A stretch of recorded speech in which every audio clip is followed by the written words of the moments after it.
Can you hear that? That's the sound of a sad, lonely saxophone that needs help with his lighting. Let's go see what we can do and help him out. Hi, this is JP Morgan from the Slanted Lens. I am here to help you with your lighting. I can hear your sad, lonely saxophone and needs my help. Let's see what we can do. Crazy.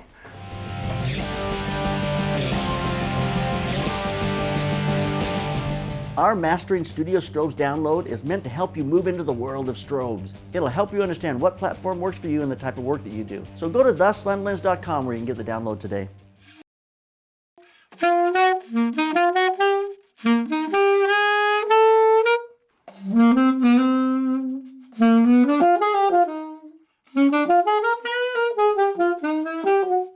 Come on down. So we're here in Brisbane, California. It's just outside of San Francisco. We're up doing a project here in this area. I saw Jeff in an audition tape that he sent to us. I looked at his lighting and thought, you know what? He could use a little bit of help with his lighting. So I'm here to help save his lighting. Awesome. Ready for that? I'm very ready for it. Jeff's an incredible musician, actor, and IT guy. Has it all. Has it all. So we're going to look at his lighting, look at his studio. You kind of look around, do a 360 here, Ken. This is a small space to shoot in, but this is what most people are doing with a home studio. This is what you're going to work in. So we're going to talk about how Jeff has set up his, and we're also going to give him a little bit of advice on how to make it a little bit better. Well, JP, I record music videos down here, and so what often happens is I'll stand a little bit, maybe 3 feet in front of that green screen, and with 2 or 3 lights, I record myself playing along with a band. And I use 3 cameras, 3 high-def cameras to record it. And then so you're running 3 cameras at the same time? Yeah. You're running them yourself. One man. One man. So one-man band, one-man production crew. It's all me. Okay. And I'm really curious about the number of lights I should be using and how best to light that green screen. You've got to have at least 3 lights to do this. You really have to. And maybe even 4. But 3 will definitely get you started. You have a right and left on the background. Try to keep those off from you. And then you're going to have a key light on you. And if you put the key light up right, the key light will throw a little bit of light on you, and it can kind of spill around you and help fill in a little bit of the middle of your green screen. You've got to make that easier to separate. You have some lights. They're less expensive lights. They weren't really expensive. It's right. Obvious for a couple of reasons. I mean, we've got the old-fashioned fluorescent bulbs. And that's cost effective. They also have a silver lining with them, which means the light's a little harder. You don't get as soft a light with them, but it also helps create a greater output, so they're stronger because of the silver lining. First off, if we're going to shoot on here, we've got to get rid of anything in here that is not the same color balance as these. So we turn off everything in the room that is not these 3 lights. Right. I mean, the fact you have this up here is great for your sound, and it's actually great for your light because you're killing this big white softbox overhead from bouncing light in on you. If you had this open and all white, it's going to bounce. You could even add more of this over here and it wouldn't hurt you at all. It would help keep this, it would help you have complete control of your light. I would push that red curtain all the way to the right, and I'd put a black curtain up there. It'll allow you to, 1, not have red bounce back in for lights on it, and 2, it'll keep you from, it'll keep the light from bouncing if you don't want it to. So show me how you set this up. All right. Let's get ourselves set up into one of your setups here. So I'll usually, I'm dead center.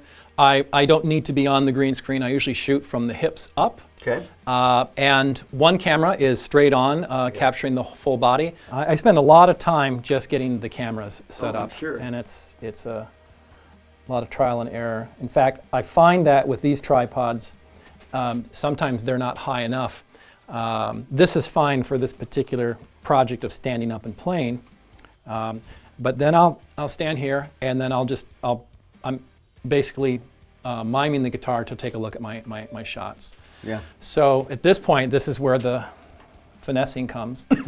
I would invest in a tripod, and I'll send you a link. It's great. A couple of tripods that are going to get you up a little higher if you need to, Perfect. and be a little more stable. Yeah.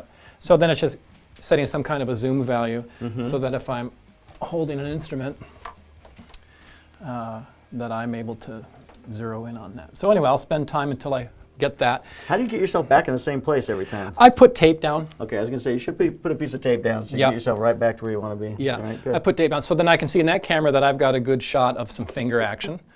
I'm still in good shape there. And then I might, take a look at that. And then with this one, I'll do, essentially I just want a different angle. Again, it might be more of a zoom. It might be up by my face to see my expression as I'm playing. Just trying to add some variety to the shots for my cuts. So if you've got 3 cameras and 3 tripods, you want to get the angles, the heights a little different, so they're not all on the same level, because it kind of gets, you're like cutting basically in and out, whereas you can get a more interesting angle up or down, just makes it more interesting. Great. So you had some concern about that, though. Is there a reason you want them on the same angle? Well, Or same height, I should say. Yeah, the same height was a consideration because of I don't want the shot to go outside of the green screen. Yeah. Yeah, I've got to ensure that my background is consistent no matter which cut I'm using. But you could take this camera, come up high, and zoom in, and just keep it tight, not to get it off your sweater. You know, you'd just being tight on the front of you and be interesting. Yeah. So where do you set your first light? Okay, so my first one I'll experiment with is my key light, and I'll generally kind of go off the side of and top of my head, and I've experimented with angling up, angling down, straight on. I'll probably try something like that.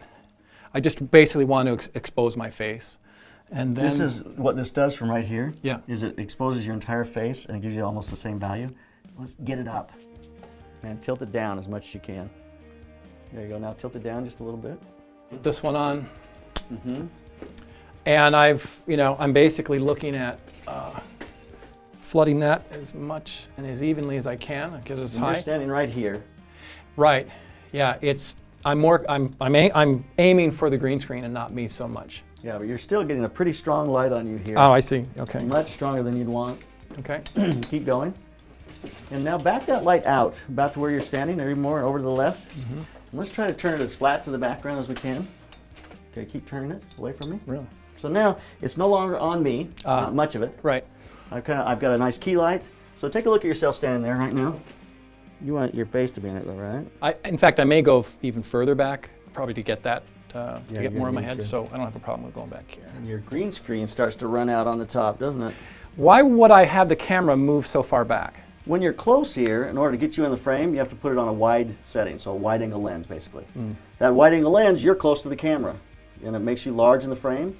But now the background in relationship to the camera is a long ways back there, and it becomes small. You're seeing the ceiling, you're seeing the background. As you move back and you narrow the telephoto now becomes much more focused on you, and the background starts to become a little bigger in the background. It becomes larger. So the further back you get, really it's seeing less of the background, which makes it appear to be larger in the frame, keeps you on it. If I stand here and look at you, your hair is going off the frame. But if I stand back here and look at you, I can see straight through, and I got a foot of background above you. Okay. To get a value, lighting is a calculation of the distance from the background to the light. So if we want this value to match that value, then the lights have got to be a similar distance from the background. Okay. Now we face the next challenge, and that is we can get the background even as we get them back further, but they get less and less light. It becomes darker and darker. So that means this light has to be toned down. So having the camera back this far, how is that going to affect your second cameras? I'm basically thinking about how much of the frame I'm going to have to cut or edit. Yeah. As long as I can get the center of the frame where the action is. Yeah, as long as your torso on the Yep. instrument is good. And I don't move around, I mean, I play, but and I move around, but I'm not moving my feet much. Yeah, you're not right? running all over the place. Right. Okay. Now, if you look at your fingers there, what we've created with this light is a much nicer look. There's just a nice fall off on your fingers as you move around. If Yeah. you move away from us just a little bit, the light's going to wrap down your fingers. It's going to look nice all through your fingers in here. All right, well, and now the next thing we could do and need to do is that we need to put a reflector up here on a small stand. Just something, and you decide as you move it in or move it out How much drama? how much drama you do or don't want. And you can push this thing right up here and flatten it right out. But you have complete control at that point. The room isn't lighting this for you. So reflectors can come on stands? And, Yeah, we've got a round reflector on the truck we can bring in that will just bounce back basically what you have from this light and just fill that in on nice. you. And the closer you get it, you're on this angle, so it's hitting here, and it just pushes this in and just opens you up. Or if you want it really dramatic, you just pull it out Great. and make that decision. And the challenge will be this camera. It's like, where do you get it in here so it doesn't block this view? Exactly. That'll be a bit of a challenge, but Yeah. not one you can't overcome. If you don't like this and it still feels a little hot on the top, which it is, and a little bit darker on the bottom, I mean, if we take a light meter, I can see it right here. It's going to be at least a half a stop or more brighter on the top than the bottom. One more light clamped onto here. That's going to even that out on both sides. One more light clamped here. So two more lights. Two more lights. Yeah. Now, you can do this if we really want this to be brighter on you. Oh, yeah. This is major drama when we do this. because this is going to be a pretty hard light because you've gotten rid of that. You've got a very strong split light on your face now. The reality is that the equipment you've bought will last you as long as you don't move it around very much. Yep, it's not going anywhere. Yeah, because if you keep adjusting it, with us, we adjust it, throw it on the truck, go to the next job, and this equipment wouldn't last one job.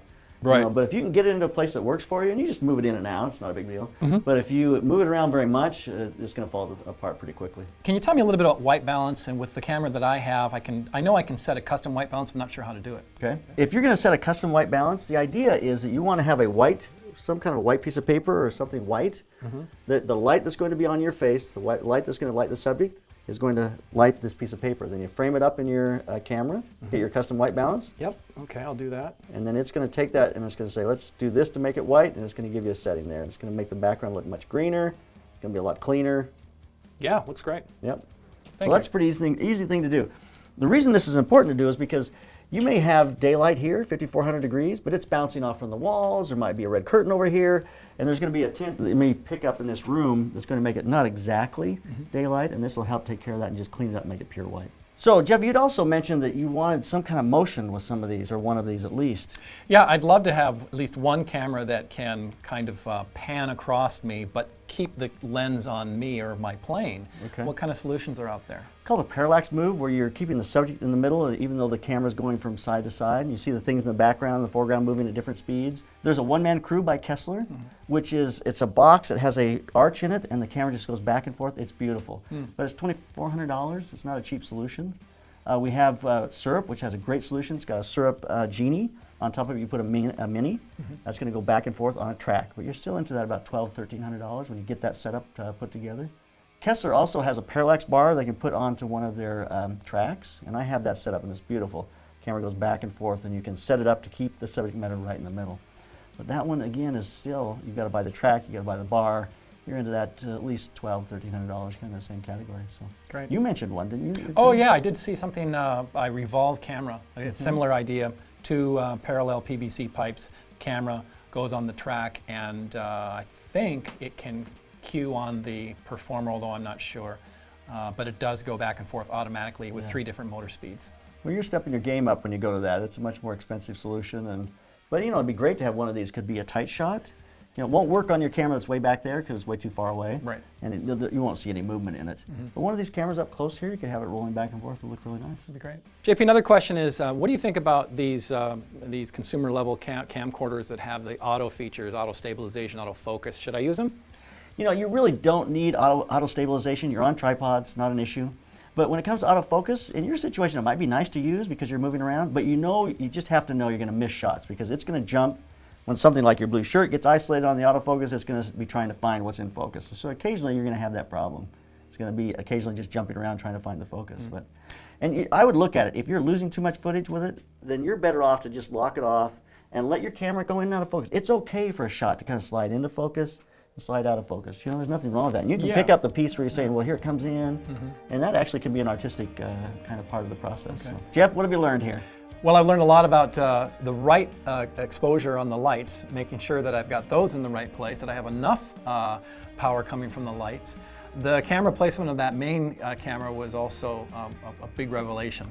And just getting the decent amount of fill on that green screen and the 2 fill lights flat to the screen was interesting. Also, I wanted to mention that I really like the idea of getting those 2 outside cameras up and getting some drama in it. Yeah, I learned a lot. Thanks, JP. Good, you're very welcome. Yeah. So I'm just going to recap that what Jeff just said. Getting these lights the same distance from the background is going to even that background out, making sure they're not on the shoulder or the face of the person, making sure we have a nice high light for our key light on our individual, which gives us a lot of drama to the left side, where you can fill that in with a fill card.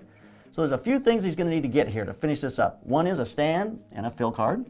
Second is he's going to want to get a couple of tripods to get the cameras up at different heights. And the last thing that we've learned here is, Jeff, when you're walking down the street, the girls are going to look at you and they're going to go, that man, there's something different about him. I think his light is right. And that's going to make you happy. Nice, I like that.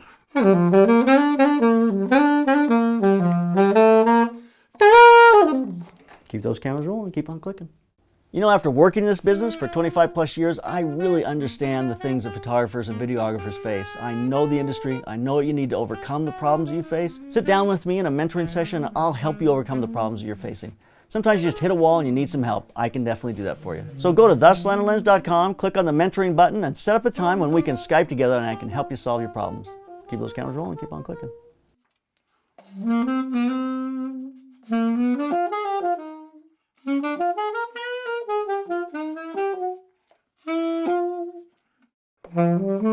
So I go.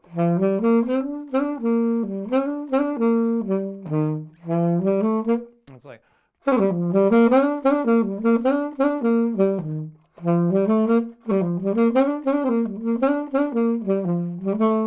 Yeah, snaps on 2 and 4. Da, da, da, da, da, da, da, da, da, da, da, da. Pow.